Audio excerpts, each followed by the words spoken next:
Hello, and welcome back to another episode of the Strong Collectors Podcast. I'm your host, Dakota, here with my co host, Jordan. And if you listened to our last episode, we were talking about the 9 to 5 Warriors, a new action figure line that we discovered while browsing Big Bad Toy Store. You may have heard Jordan and I talk about wanting to get some more information. We reached out, and we've got the mastermind behind it all, Brandon, here with us today. So Hey we're going to be guys. chatting even more in depth about the 9 to 5 Warriors. Hopefully, we're going to answer all those questions that you had from the last episode and maybe get some of these on your toy shelves in the future. So, how are you doing today? I'm great, man. First and foremost, thank you for having me on. It's always a pleasure to talk about, your passion project. So thank you for the opportunity. Yeah, of course.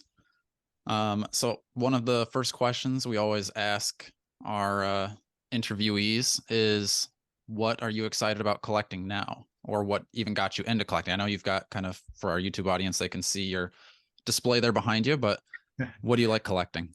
So my collection actually started kind of how 9 to 5 Warriors got started.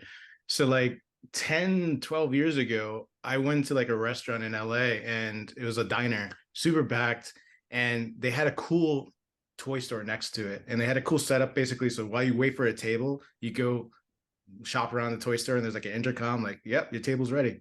So when I went into this store, again, I wasn't collecting toys at all. And I just walked into one aisle and I just got smacked with the wave of nostalgia. And I was just like, what? Oh my God, what? I forgot about that. Oh my God, I had this. Oh my God, I forgot that. Literally just was synapses was just going off. And I was telling her right before we started the podcast, the Batman diecast Batwing was one of those toys that I forgot I had. This thing is 5-10 pounds itself. It's like a weapon, but it was such a cool toy to have.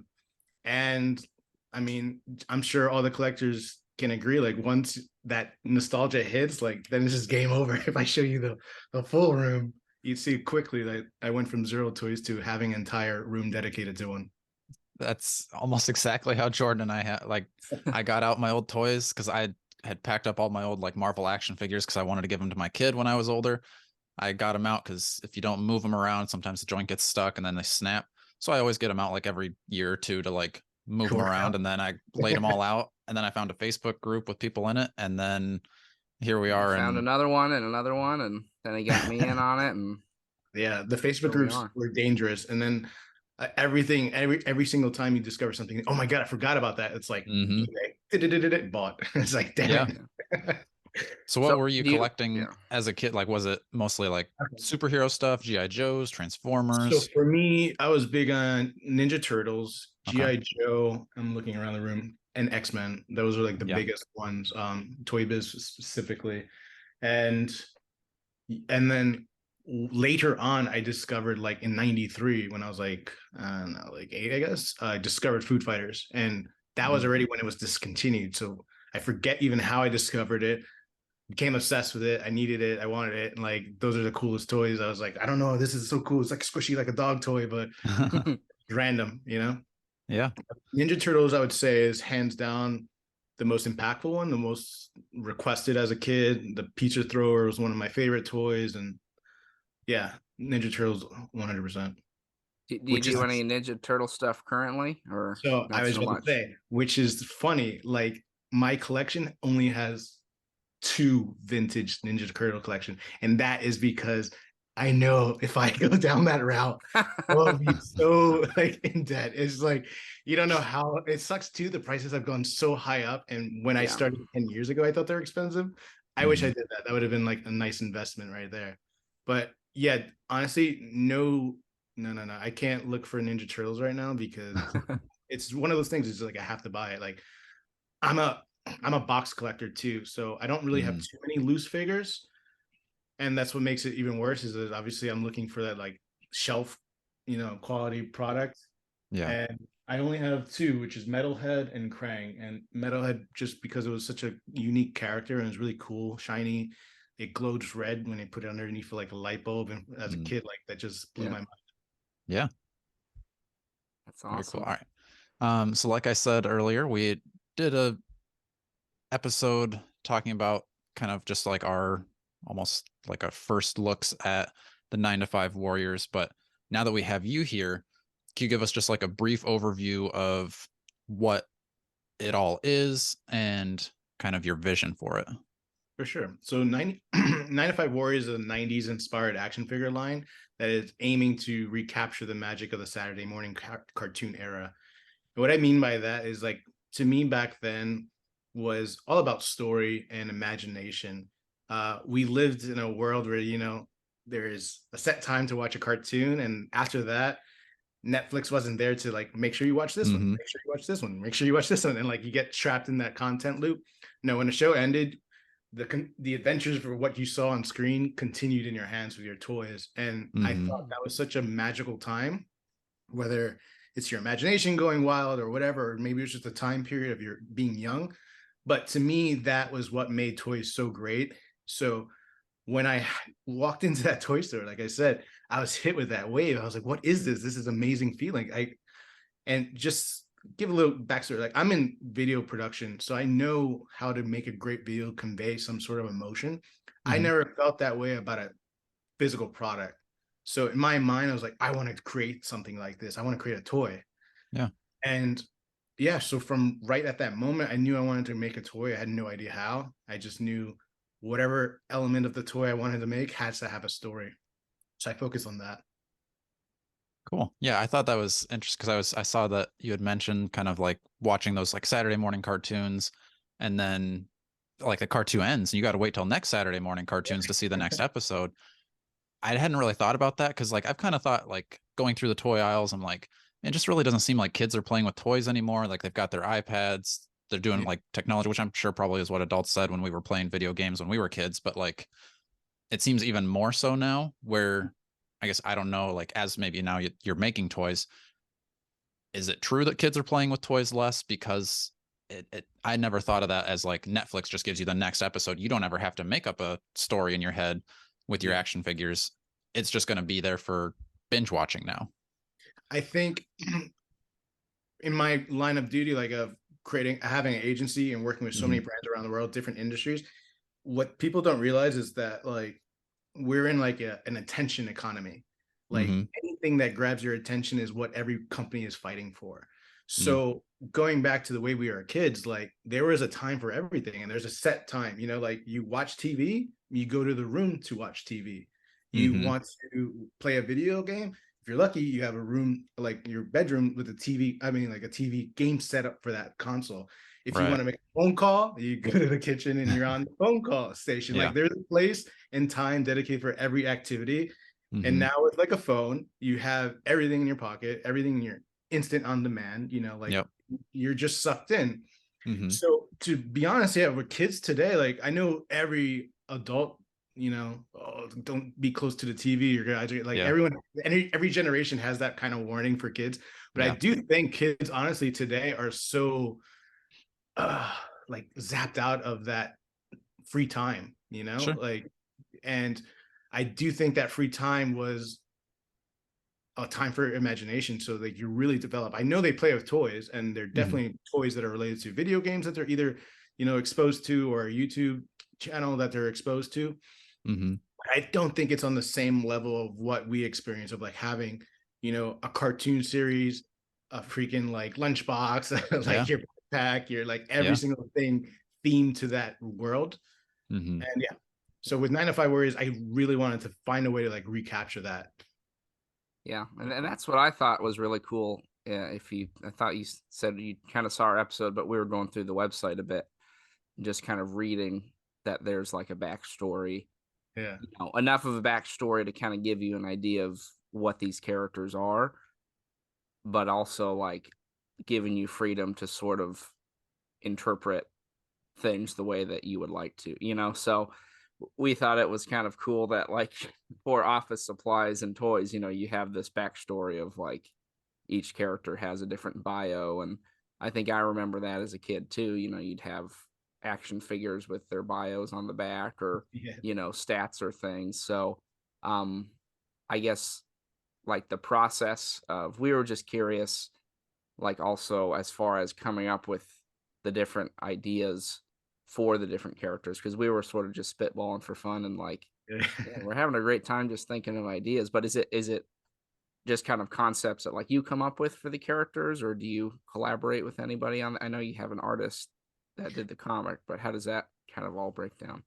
So yeah, that's an interesting. Like, I created all the concepts of the characters and the backstories and bios, and it's so funny that like I'm trying to think of how it came about, and it's like I think it's because I'm naturally a storyteller with video. Like that was the easiest part and funnest part for me. I even had the notes. It started on a notepad from on my iPhone, and I'm sitting there like, okay, what would a toy look like? What would I want? And I thought of the memories of a kid of me playing with like, so Food Fighters was definitely one of my favorite toys lines, but Ninja Turtles, like I said, was the top. And I always used to be very creative with my own school supplies. And Major Eraser, for instance, one of the main characters, is something that I created as a kid often. So I grabbed a little pink eraser, drew an eye on him, stuck a thumbtack in his other eye as his like patch, made him look like Rambo, which is funny that you're like, it looks like Yeah. Rambo, but that was Right. exactly what I was going for. So all those, like at this point, like I'm on that high of nostalgia still. Like I'm just like, this is cool. I'm starting to build my own collection. And the one thing too, the justification for building my collection was like, I need the research. Yeah, there you go. Package design. I want to Business expense. I want to That's read right. those back of the cards, the bios, what were in there. So all of that kind of coupled together, like I just knew at the end of the day, I need two factions, two leaders on each side. They need to have something inherently, you know, that they want to solve or want to do. So just really quickly, like Major Eraser, since he's literally an eraser as a tool, like he fixes mistakes. He's used to fix things, and in his mindset, like he's a perfectionist. He has to have everything perfect. And the funny thing is since they were created by a mistake, he has this like self-conflicting existence of like, I have to prevent Colonel Custard from creating others, and I have to stop the Break Room Bandits. And at the same time, like once my job is done, it's kind of like the Gorgonites of small soldiers. They have to go and like disappear. So for the betterment of the world, you know? And so for Colonel Custard, he's literally a donut that is half eaten. It's like someone took a bite out of him, spit it out, and was like, yuck. And now with that mentality of like, I'm not good enough for you. I'm like, you wasteful human, like you threw me away, I'll show you. So he has this revenge act of like, he wants to destroy all wasteful humans. I like to think of him as like Captain America, like gone wrong. He's like with the negative attitudes, like, I'll show you to recycle. So I just started going from there. Like what made my favorite TV shows? There's always a goofball element, you know, pie in the face. Who can that be? Give the guy with the explosives that that personality, and that's Brigadier Bouncy. To me, there was like I loved Tailspin and the mechanic there. That was like such a great character. So I'm like, I love his kooky demeanor, and I wanted, you know, the Tech Sergeant Scotchy, who's actually behind me hanging. Oh, really? That's awesome. I wanted That's one of my favorites. Tech Sergeant Scotchy to have that personality of like, I can fix it, I can do anything. And he's Scotch tape, which again is used to like tape things together and stuff.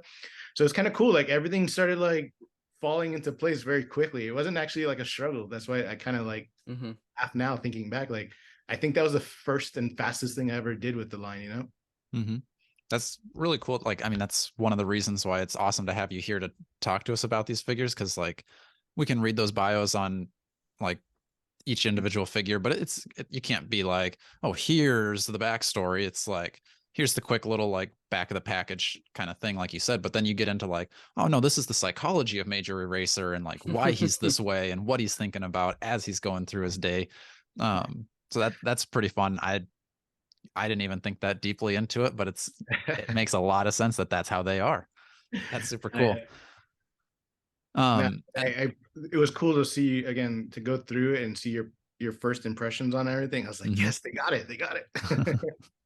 Nice. So I guess, I don't know, maybe it was just the nostalgia of as a kid, you had like the eraser and everything, but when you were deciding to do action figures, why did you decide like office supplies? Why not make a new superhero line or like pirates, monsters? I really don't have the correct answer to that, besides like when I look at my collection is so eclectic. Like there, Mhm. it's nothing really makes sense. It's like whatever triggered nostalgia, it was purchased. And you have things like, remember pocket pens or power pens that like literally just shot darts out? I'd have to Oh show you. yeah. But little things like that, and like everything from Tamagotchis to Furbies to everything. Like I don't, it doesn't make sense, but it's all here. And so when I looked at all of that, I really was like, what do I resonate with nowadays? And I couldn't really.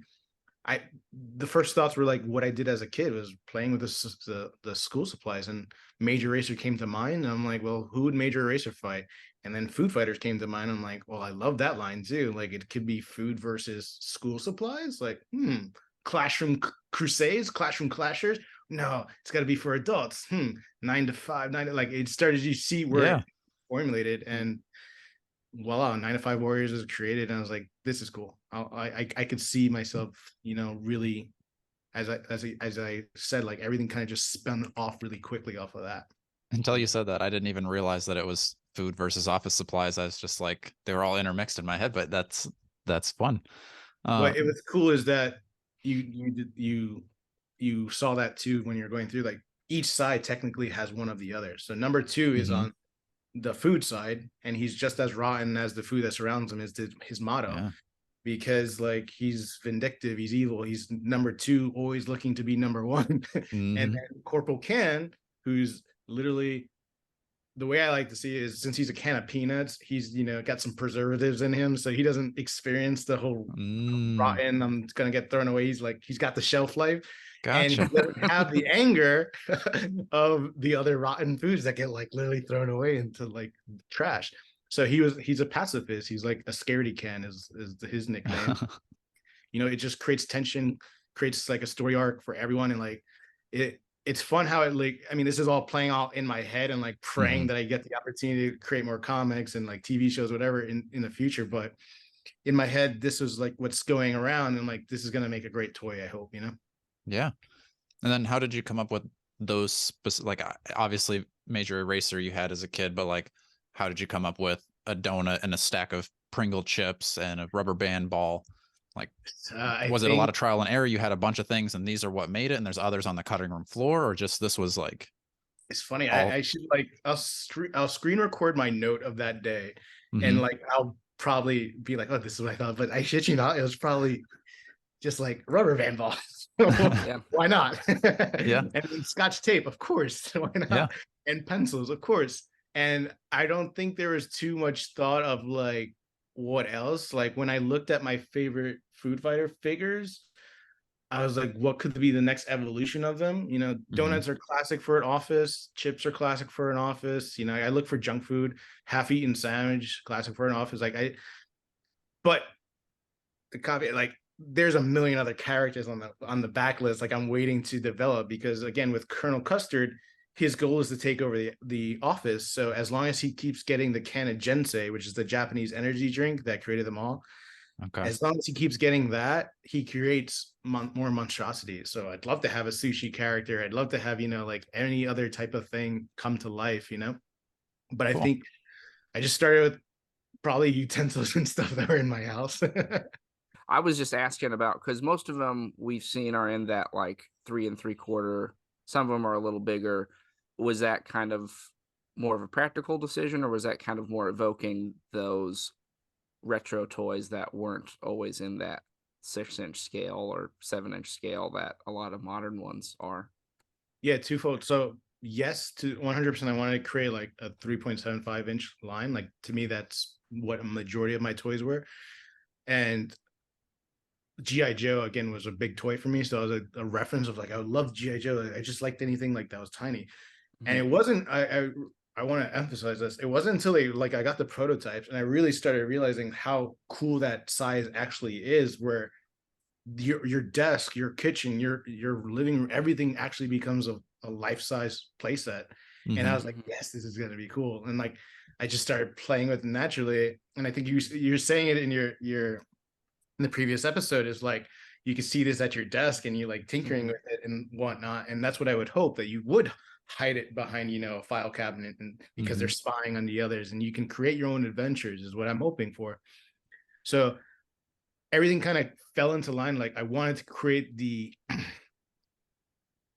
original like 90s style action figure, and then everything kind of went into like, wow, this does work for the current, like I want it to be played with, like actually played with, and I want your imagination to get sparked again. So being this scale worked out really well.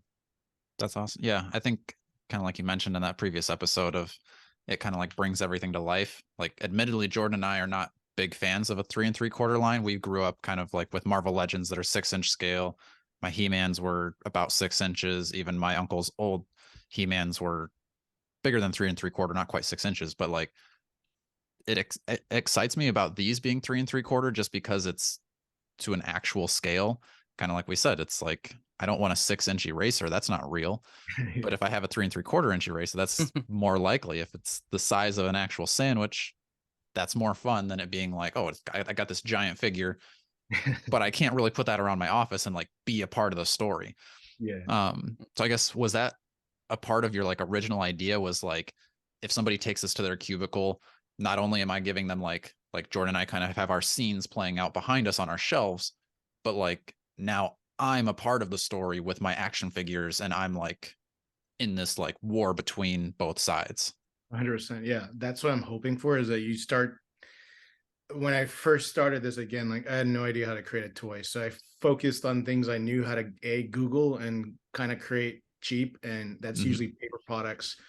So the first premise of the toy was, how can I create a toy? And I love packaging too. So like I said, I'm a box collector. Like I'm just obsessed with the package. I was like, I can't wait for the package. Like let us screw the toy, I want the package. So in my mind, when I first created this, is like, actually, how can I create instructions so that you can use real life supplies and create your own action figures, but they look cooler than, like you're slapping a thumbtack and an eraser like I did as a kid with a stupid face. And I was like, I don't know, what can I do? Like I scrapped that really quickly, but the idea was just to get you playing with something quicker, like get your imagination. I'll provide you the backstory and you just take it from there. So that's always been like the premise. Yeah, that That's was cool. kind of a question too, because we saw on some of them, we saw the package. I'm trying to remember because we didn't. It was Were they Custard and Major right now are the ones that have finished products, okay? product designs, and that's honestly just budgetary. Like this is all Yeah. self-financed, by the way, guys. And making a toy is incredibly expensive. So until I can guarantee they're going into production, which still takes months, I'll then hire the rest of the artwork, but they'll all retain that same exact style on a card. Granted, Corporal Can, he might be a little larger since he's literally like the can size roughly. I'll lean towards the factory's discretion, whether it be a box or carded. I'm trying to get them all carded. Like I'm a fan of that style. But yeah, the packaging will all be really beautiful artwork. The back is one of my favorite pieces. I had like a really talented artist, like, or a graphic designer, put all my ideas like onto the back and somehow make it work. To me, like when I bought that new toy, you're sitting in the back seat waiting to open it. Like you're diving into the story. You're reading the bios. You're looking at what's next, what's coming up. So, I want that vehicle. So I wanted something along that that tells the story through that comic strip, similar to like Ninja Turtles did. You see Ooze, you see the Rat, you see Shredder, and all of a sudden Ninja Turtles are born. In the end. So I have something similar to that. I have the layout of the characters. I have it was important for me to give credit to everyone that's worked on this project. So there is a receipt there, literally listing out the sculptor, which is Scott Hensley, who worked on the original. So I want to get into that eventually, but Scott Hensley worked on the original Ninja Turtles line, especially the villains. And he turned, every time I worked with Scott, like, or talked to him, it turned out he made another toy of my favorite. So it was like so awesome. He worked with like Happy Meal toys and everything. But yeah, just to answer your question, like the packaging will be revealed once everyone makes it past the finish line, but it's definitely gonna get done. Okay, and then this is kind of like a Kickstarter. Yeah. So how does that work? Because it's on Big Bad Toy Store, right? It's a Kickstarter without the Kickstarter middleman. Like, so Big Bad Toy Store is an amazing partner. It's making a toy is hard, dude. So the end, like to in my head, for this to work, me getting a pallet from China with all these packages and me figuring out how to ship it was just a headache that I kind of wanted to avoid. Mhm. So utilizing Big Bad Toy Store for their they got the website, they're known Yeah. in the industry, and then the facility to make sure everyone gets their order Yeah. not crushed, not like it was a no-brainer for me to try to like find a partner like that. And they like the idea enough to, it's not an exclusive, by the way, though. Oh, So okay. I might open it up to different retailers. I prefer to be, it was my choice to like leave it open just to make sure. And they warned me too, like, I don't know if we can, I don't know if our reach can make sure that they reach the MOQ. Mhm.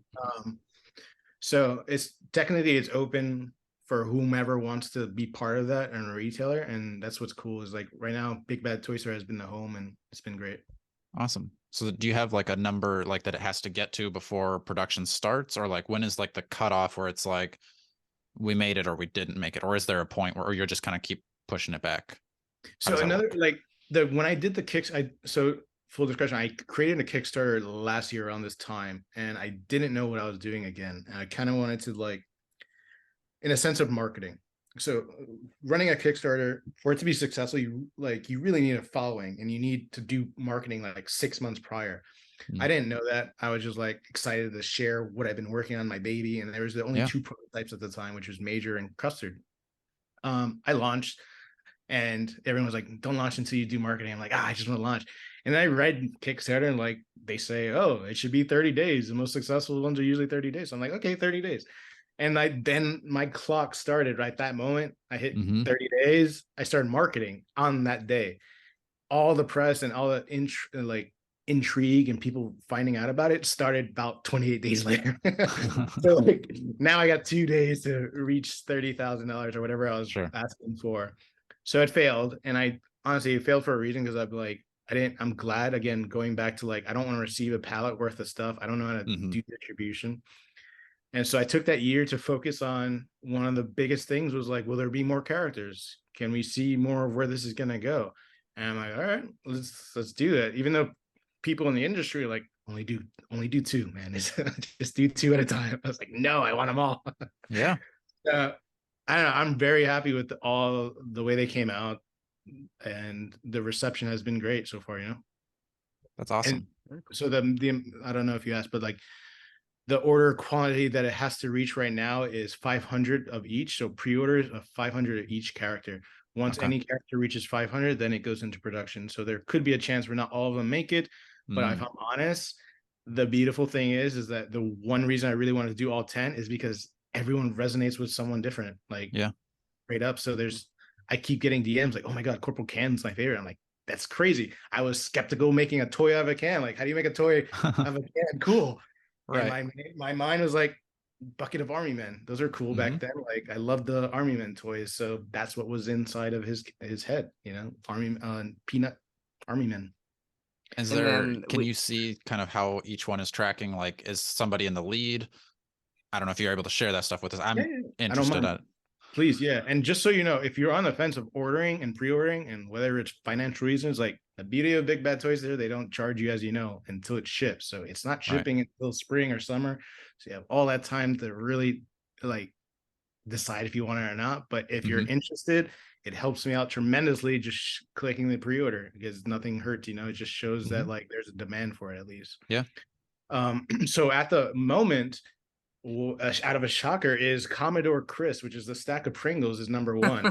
Wow. And like people have been blowing their minds with the fact that he splits into 3 chip doppelgangers. And I don't know if we have time. Like, you want me to go through the characters at all? Or go for it. Hot minute, but I'll start with Commodore Chris since he's number 1, and I'll start from the back up. So Commodore Chris is like, he's I don't want to say communications expert at all, because he's the, I see everything, I relay it back to you. So all his minions split up, and whatever one sees, they all see. Whatever one feels, they all feel. So what's cool is that they all share that same brain, which can get a little messy. So they're not, the most reliable when it comes to like, can you alert us when shit happens? But they're going to be a fun character. And then number two behind him is what I assume would be number one, which is Colonel Custard, who's the leader. So Colonel Custard is made out of a donut, and if you see it on YouTube, essentially he's happy, and like I said, like someone took a bite out of him, realized he was stale, and threw him out. And he comes with this cool cape, which this is the prototype, so it's stiff, but it'll have flex to it. And he comes with a coffee lid shield, so caution while it's hot still is on there. And he's again the leader of the Breakroom Bandits, has this Napoleon complex. And I love like the little details. So going back to Scott Hensey, the sculptor, I really wanted these toys to be hand sculpted, and there's just a vibe to it. There's a distinctive feel to it. There's the little imperfections and whatnot. And I went with Scott in the original two characters, Major and Custard. And then once I started getting, quotes from the factory, I realized like it sucks to have handheld prototypes because they're limited, they're fragile, and like you got to ship them out. So everyone loves to work in digital. So I had to find a place to actually scan it, and it was really important that you retain all the details. So luckily, I found this place nearby that scanned them, retained all the detail. Then I worked with a digital sculptor to clean it up slightly and actually change the expression around. With the original expression was him like a menacing grin, and I just wanted to give him a little more evil impression. So we took Scott's original sculpt, updated it slightly while still capturing all the like imperfections and whatnot. So I love that I found like a nice balance of nostalgia and like modern day age. So with him, the beauty of him is what I was going to with is that since he's pretty much a short stack, like he's smaller than a Major Eraser, but Scott made his cape elevate just slightly so it matches the same height as Eraser, because it's like I told him like he has a Napoleon complex. Yeah. He got shortcomings. So like Scott thought of like, okay, I can make it look like he's got this overwhelming like bigger persona, like he's compensating for where he lacks. And he's the only one that glows, right? Yeah, so I'm glad you caught that. Yeah, he's gonna have glow in the dark eyes and the ooze of his jelly core. And was that kind of like you'd mentioned you had the figure that was kind of red and you were like, whoa, that blew my mind. You wanted to have one of those in here, or what was the idea behind having one glow in the dark versus all of them or none of them? I would love to do, a variant where all of them have some sort of glow element, but to the original idea is like every 90s toy had some sort of like, or the fun 90s toys had some sort of glow element, or at least those are ones that I love the most, like this little cool, you take it at night. I had a friend sleep over and he stayed in my toy and like, he turned off the lights and like Custer's eyes were gleaming in the dark. And he's like, he sent a picture of it like in the middle of the night. He's like, this shit creeped me out. But it's like little elements like that. I was trying to find something that can take each element, each character to the next level. Like there are restrictions with the 5-point articulation, which I know there's a crowd for it, and then there's a crowd that avoids it. And just to go with my mindset, I wanted, again, the 90s inspired action figure is what I set out first. I want to stay true to that design. I would love to eventually create the Ultimates version, where you have the articulation, where you have that. But it was really important for me, like Series 1, just to retain to the authenticity that I was aiming for. And Scott wouldn't have been able to do that fine articulation. That is 100% usually digital because there's so many moving parts. Plus the prices would jump from $25 to $40. So next up, I'll continue down the line unless you have questions, but Sergeant Spore. So he's like the muscle of the group, and he's at a towering 5.25 inches, I get. And again, the design was like really thoughtful, that like he towers over. So if they're laying flat on the table, like he towers exactly over. Oh, wow. Major Eraser. And he has this like hunchback over, like dooming presence again. Like it's cool, like when you start storytelling through sculpts, and it was something new for me. Like as a storyteller, like I know visuals and stuff like that. So like to be able to kind of convey a story without having the back card, or some kids start playing like this, like he would understand, like he's a henchman, he's like henched over, he's got all these little attributes. He has a little top hat, which is actually a throwback to Food Fighters. I really want like some of the figures for for the YouTube crowd, Mean Wiener, for instance, they have like a little black hat. And I thought that's so random. That's like such a gangster like thing to do. And like my henchmen should have that too. And that's like a throw, like an ode to any like true Foo Fighters fan will hopefully catch that, you know? That's really cool. I love the detail. So this was sculpted by a digital sculptor from the gate. So once I worked with Scott and I had to get them translated, I discovered a new artist who's Seba.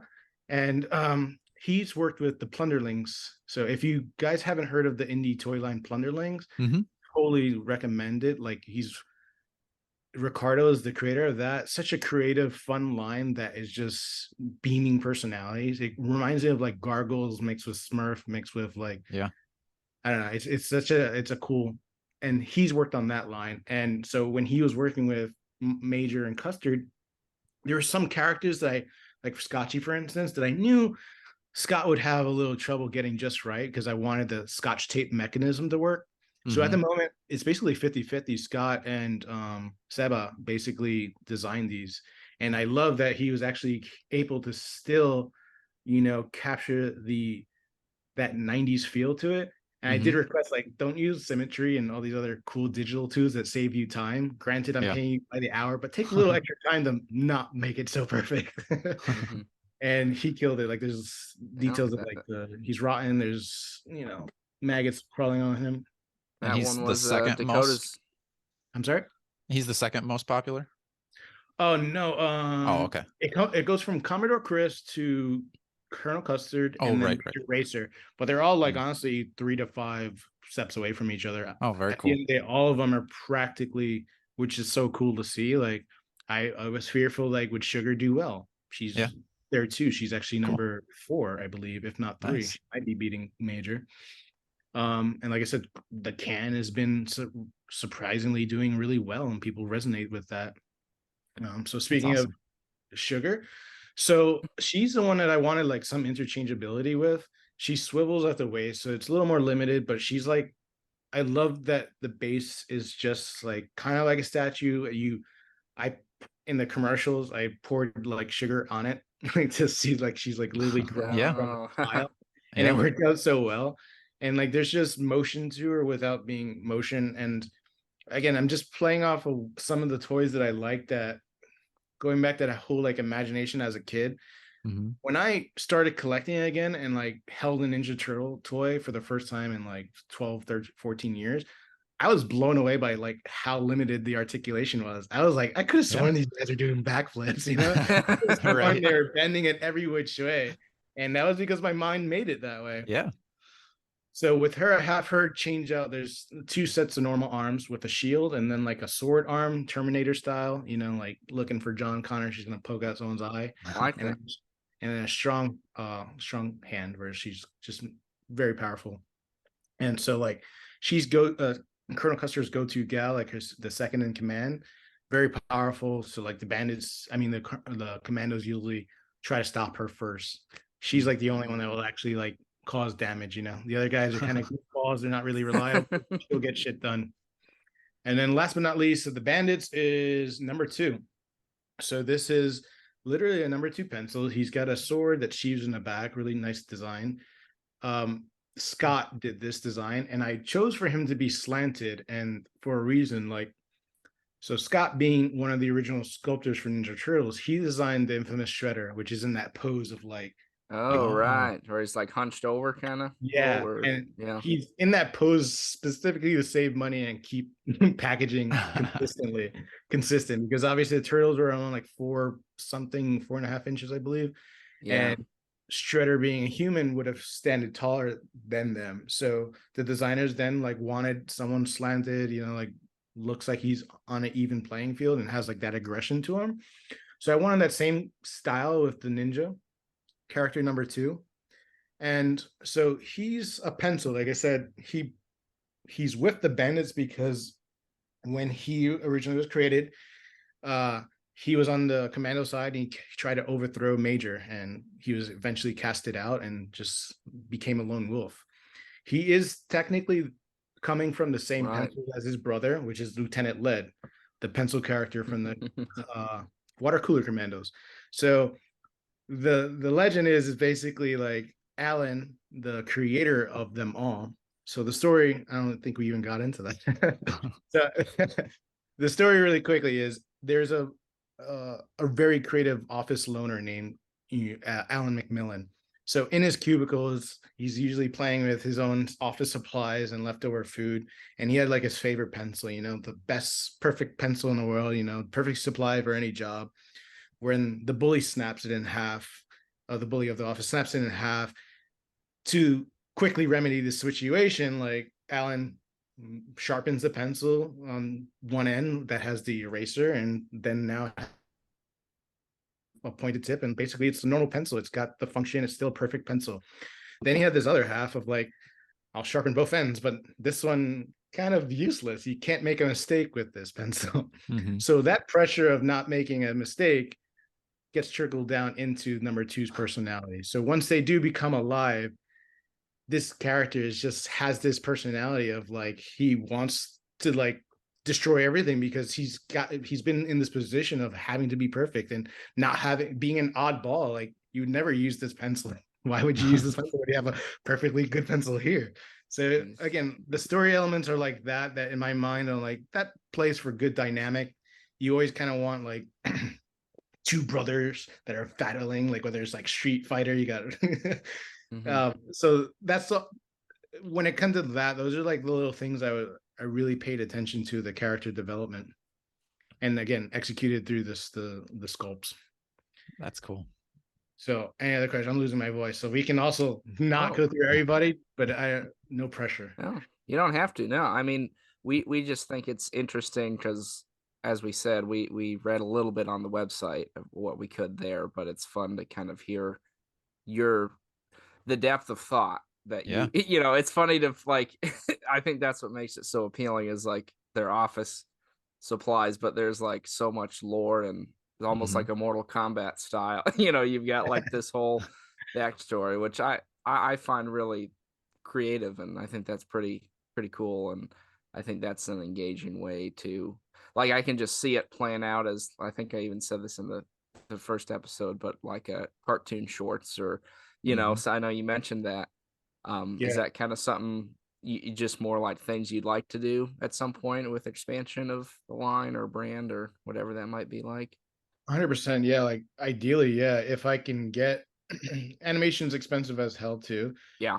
I do come from video. So now like people have been really resonating with the commercials I created for them, which is like very cheesy toy commercial with the narrator. Yeah. And I'm like having fun with that. Like this last batch of commercials I did, I was able to tell the story briefly, of each character. It's like introducing the water cooler commandos led by Major Racer. Like I go through all the lineup with a one-liner and a brief description, and then next character. And it's just something that can like, again, help dictate like who's who, to give some essence to the character. Because if you're not interested in this toy, you're not going to be interested in this toy. But if you're interested in this toy, like you can be really interested if you look at it and you're like, oh, there's more to this. Oh, cool. Oh shit, there's a comic. Oh shit. Oh, cool. Now it makes sense. You start puzzle piecing it together. And that was like just the go-to premise for everything. It's just like, how do I give these these characters backstory that you can actually connect to? Yeah. Yeah. I mean, that's cool that you've got like the whole psychology of each one and how like Alan's emotions and feelings kind of get put into each of the items. Because going back to those kind of cartoon trailers you've got, and thinking of like, if this is widely successful and you have a wave 2, are we going to see some vehicles like the printer that they're riding on and the helicopter and stuff like that? Is that hopeful 100%. For you? What I would love to do is, now that I'm learning how to make toys, I'm seeing, okay, this is the tooling is basically making the metal sheet cookie tray. And that's the most expensive thing generally. The cookie batter, the plastic goes into the trays to make the said toys, is relatively inexpensive depending on the amount you make. So all toy companies usually try to avoid creating new tools, or at least find creative ways to expand the line without going crazy. So I'm sure you've seen toy history, like where, Robin Hood Sherwood Forest playset was translated into Ewoks playset once Mhm. Star Wars came out, little things like Right. that. So my idea actually is to create like an adult version of Connects, basically, that these little adapters that actually connect to pens and pencils and tape dispensers and stuff like that, where you can actually buy a pack that comes in the instruction set to create the Mm. catapult or create a barrier or create a Hmm. vehicle. And that's something I definitely want to experiment with. And I've drawn some, I've had like designers already come up with concepts that it could work. That's what's cool, Mhm. is that like this could be a creative thing, again, to take the play element to the next level. Like I Yeah. really want people to buy this and like start fidgeting and playing with stuff. And so 100%, if this goes through, expect more characters, expect Mhm. play sets, expect everything that I can possibly do, is like I'm gonna pour into this, So would your Connects idea be kind of like if it was a Major Eraser, would it be, instead of getting the figure Major Eraser, you get like a push pin, some legs, and like a mouth to put on him? But you would do that with something else? It would primarily be for the accessory factor. So like think of like Mm, a turret or a catapult system. gotcha. Okay. So you would get all the like a cheap set of plastic connectors that might be, look like rubber bands all tied together, but they just Mhm. function like connect. Oh, okay. That's an actual pencil. And I'll make sure that they Mhm. work with just every pencil has the same shape roughly, especially if it's a number Right. two. Every Yeah. every pen roughly has the same shit. Like I'll make sure that they work with things that Mm. just haven't abundantly changed in the past 60% years in Yeah. office supplies. So you can take it to the next level. So you can essentially create your own combat carton. Like there would be no reason not to use an egg carton if I can Yeah. attach this, and that with these little extra plastic pieces, Yeah. That's a cool idea. That's kind of what we were talking about, was just the idea of it pulling you in and making you want to kind of, like you even said, creating your own adventure and engaging that way. Because I do think there's still that desire to do that as an adult. Obviously, it's like changes, because as a Yeah. kid, it's like, hey, go play with your toy, but like we still love looking at our figures and, kind of manipulating them, or, you see how popular fidget toys and things are. So it's like, I think it makes perfect sense to try to still connect with that part Mhm. that people have, for Yeah. sure. And just Yeah. imagine a fidget toy with a story. And that's basically Yeah, Yeah. yeah, exactly. And if I worry, something that you can bring to the office and not be, like, what the hell is that? Like, oh, that's cool. Is that a Scotch tape? That's kind of cool. It's so Right. Yeah. random. That's what I thought was one of my favorites, was the idea that you took it and made it like a functional tape dispenser. I thought that was He's that my was pretty favorite creative. character by far. Yeah. Yeah, I like him, and Dakota loves Sergeant Spore. I Yeah, am. wasn't it? Those are actually, Spore and Scotchy were, before I decided to do all 10, were the ones that I were going to do next. And Mm. again, like, even I, as a person, like, as a creator, decide which ones to do. So I went ahead and did all of them. Yeah. Like everyone told me, only do two. Like, dude, like it's a lot of inventory. It's just hard to sell. I'm like, all right, I'll Mhm. choose two. Which two? Shit. Then I went to three, and then like, at this point, I'm like, well, I'm halfway there. Let me just finish the whole line. Yeah. Do you have Very ideas cool. for those extra characters, like that would possibly be in a wave two of like, or like not characters, but like the office supplies that would stem Yeah, from them? I want to focus on, because I know a lot of collectors love army building. So the next two characters, if all goes well, would be like that type of mentality. Mm. And I would love to do something like eggshells. So they're in a comic, and no, actually in the comic and the trading cards, there's like a scene of like these eggs come to life. Yeah. After custard comes, it's like an easy Sunday morning goes wrong. Over easy Sunday morning goes Oh, wrong. right. So I would love to do something like that, a 3-pack of eggs that, like, one could be smashed, one can be open mouth, like attacking, and then like that would be an army builder set. And then the other one would be like, they're called supply seekers, and they're basically you remember like in Ninja Turtle, the Mausers, they would just like Yeah. set to Mhm. destroy everything. So they're basically Mausers set out of like stapler removers. So the I stapler was removers thinking have that. massive Oh. jaws and stuff, and they have Yeah. like evil menacing grin. And in the trading card, there's one where like Sport's holding them like hound dogs, like linked Nice. together on like on paper clips. That to me would make a cool toy too. Like do 3 packs of those, Yeah. and you can have like your own crazy adventures between eggs and the rest of the gang. That's super cool. All right, so once as these like progress towards their creation, what is the timeline of like, all right, we've hit the number, now it goes into production, now it's in your hands? What does that timeline look like? So right now, I'm at that bad point to start talking to China because there's the Chinese New Year, and they're just infamously they disappear for the entire month of January and February. Okay. And typically, what happens if you start a project? For those that don't know, like you start a project, I could start right now if I had the money, and then when they come back in March, basically, or end of February, whenever that ends, it might be a completely different team that starts it, because whether workers decide not to come back or they move, whatever happens in that time they take off. So realistically, I personally won't want to start until after that's done to ensure that I get that same team, so that if I'm having good communication, I don't want to just all of a sudden lose that and that the joints come out messed up or something just jacks up, gets lost in translation. So if everything goes well, funding gets approved, I'll start production in March. Thankfully, because of the lack articulation, things will go a lot smoother. When production halts and starts slowing down, it's because things aren't connecting the right way and like joints are loose. You want to make sure that they hold whatever objects without sliding out. There's a lot of things that as a collector, you're like, what the fuck? This guy barely stands. The hell? How does this pass? I'm gonna make sure things like that don't happen, because as a collector myself, like and they're my babies, I want them to be the best they can possibly be. Yeah. That being said, I think what is it like? Every stage roughly could take anywhere from a month and a half to 3 months. So like, I would still aim for summer to fall of next year, which now seems like an entire year, but it's like, unfortunately, the name of the faster I get to order, the faster I can expedite things. And then personally, my goal is I would actually visit and stay in China for a full month. Like I work remotely, I travel for a living anyway. So it'd be one of those things, like I'd ensure that there's no language like barriers in a sense of like things getting missed.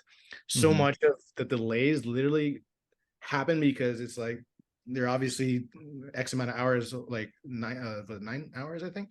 So basically, anything that's sent over for review is like you wait another day for a response. You wait another day for that, and it's like little things that I'm seeing with my friends that are in the production stage. It's like you just want to tighten up a joint, or you just want to make sure they get the color right. It's like 6 days just passed, and it's just now that's finally right. Or you have to wait for them to ship you samples, make sure it feels right, that it has the same weight or whatever you want it to feel like. Then you send it back with critiques. So my goal again, like if I can be there, expedite things, make sure that goes through the line. My goal is still summer of next year. Awesome. Nice. And just so we know, I know on Big Bad Toy Store it talked about ending in January. The orders, and is there like a certain date with that, or just so our listeners know? Yeah, I'm aiming for January 13th. Full disclosure, like the other reason I didn't do Kickstarter is because once that timer ends, like it was heartbreaking to finally start getting like orders in and raise $16,000, and then midnight strikes and none of that money goes anywhere. Yeah. It's like, shit, I could at least made one, whatever. So in this case, yeah, I'm aiming for January 13th to cut off all orders. But if there's still demand and things still keep going, like technically, like I said, I have till March to start production in my eyes. So, but don't let that be the reason you don't pre-order. I know. I was just pre-order thinking, now. I mean, I'm closing it next week, guys. You got to get in now. I was gonna say I just emptied out my PayPal account on some figures, and Mythic Legions has their pre-order ending on January 15th. I'm gonna need to sell some of my things I've got for sale here so I can build up and get the order in. The benefit again, you don't get charged until when exactly. That's right. Very true. Very true. If you're interested, like I said, it'll be worth it. It's fun. I'm sure you'll have your own personal reasons for loving a character, and Mhm. I hope you really have to like take on the adventures of your own. Yeah. Yeah. Absolutely. Yeah, no, that's super cool. And like you said, like, yeah, it's Big Bad Toy Store, so order ahead of time, get charged later, and then if you decide that you don't want it, then you can cancel an order, and then somebody that missed out on the close, maybe they can jump in and thank goodness somebody else ordered and I can get my figure here. Um, 100%, so man. yeah. Anything else you want to leave us with before we let you go? I'm sure whoever stayed tuned, like they heard enough, but I appreciate everyone, you know, like honestly, the feedback has been so good that when I read a DM, like literally it says things about what I was talking about, like, oh my God, this sparked my imagination. These are Mhm. doodles of my characters, you know, Mhm. this coffee Yeah. dude, this toast, and like that like lights up my heart so much. It's just like that's actually, I mean, I'm telling you everything that's in my mind here, but Mhm. some of that stuff is not on my website. Like Yeah. they're saying it verbatim, and that's because, you know, I put it into the toys, I put it into their soul, you know, and I love that it's just sparking those types of reactions, and I'm hopeful that they'll all make it through the production, you know. For sure. Awesome. Well, thank you so much for joining us. Everybody, make sure you go check out the website. I'll link the website down below. You can go see everything there. Get your pre-orders in quick. And until next time, stay strong. Finally, a reason to go back to the office. Introducing 9 to 5 Warriors, an exciting new toy line created for the Toys R Us kid that never grew up. Offering 10 unique characters that are perfect for your cubicle or home office. The 9 to 5 Warriors are available through Big Bad Toy Store. Join the battle alongside Major Eraser and the Water Cooler Commandos as they keep the peace. Or wreak havoc with Colonel Custard and the Break Room Bandits. Choose your side as these two forces clash over total office domination. Every day from 9 to 5. Warning, do not leave unattended. Each figure sold separately. When you punch out, they come punching in.